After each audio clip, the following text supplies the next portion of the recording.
নমস্কার, সবাইকেই Mona Lisa art and craft একাডেমির পক্ষ থেকে শুভেচ্ছা। ছোটদের ক্ষেত্রে কোন প্যাস্টেল কালার আমরা ইউজ করব এবং বড়দের ক্ষেত্রে কোন প্যাস্টেল কালার ইউজ করব, কোন প্যাস্টেল কালারটা ভালো। দেখো, আমি এখানে দুটো বা তিনটে প্যাস্টেল কালারের কথা আমি উল্লেখ করব। আমরা একটা বাজারে পেয়ে থাকি, সেটা হচ্ছে এই পোলোর যে 25টার যে কালারটা আছে, এই পোলো কোম্পানি কালারটা, এবং তৎসঙ্গে আমরা আছে সেটা হচ্ছে ডোমস। এই ডোমসের প্যাস্টেল কালারটা আমরা ইউজ করে থাকি। এই ডোমসের যে প্যাস্টেল কালারটা আপনারা দেখতে পাচ্ছেন, এটাও 25টার যে বাক্সটা সেটা। তো আপনারা হয়তো অনেক সময় প্রশ্ন করবেন যে কোনটা ভালো। ভালো দুটো কোম্পানি ভালো, আমি বলবো না যে এটা খারাপ বা এটা ভালো। আর একটা বিষয় হচ্ছে ডোমসের যে কালারটা আছে এটা খুব নরম, এটা খুব অনায়াসে পেজের মধ্যে বসে যায়, এবং এই ডোমসের কালারটা একটু সাবধানতার সাথে করতে হয়।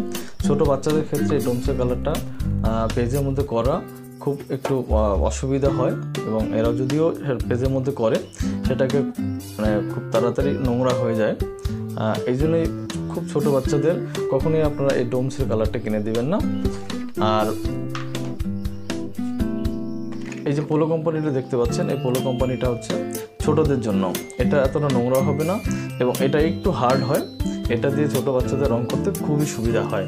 তাই আমি রেকমেন্ড করব যে ছোটদের মোটামুটি ধরে নেন 6-7 বছর 8 বছরের বাচ্চাদের এই পোলো কোম্পানিটাকে আপনারা ইউজ করাবেন, এবং বড়দের জন্য যারা একটু মোটামুটি শিখে যাবে 3, 4, 5 বা তার উপরে যারা আছে, তারা এই ডোমস কালার দিয়ে তারা তাদের ড্রয়িংগুলো সুন্দরভাবে করতে পারবে। দুটোই ভালো। এই ডোমস কোম্পানিটার প্র্যাকটিক্যালি আমি আগামী ভিডিওতে দেখাবো কীভাবে এটাকে ইউজ করতে হয়, এবং পোলো কোম্পানিটা দিয়ে আমি বিগত কয়েকটা ভিডিও করেছি, সেটা আপনারা দেখে নিতে পারেন। ধন্যবাদ, সবাই ভালো থাকবেন, সুস্থ থাকবেন।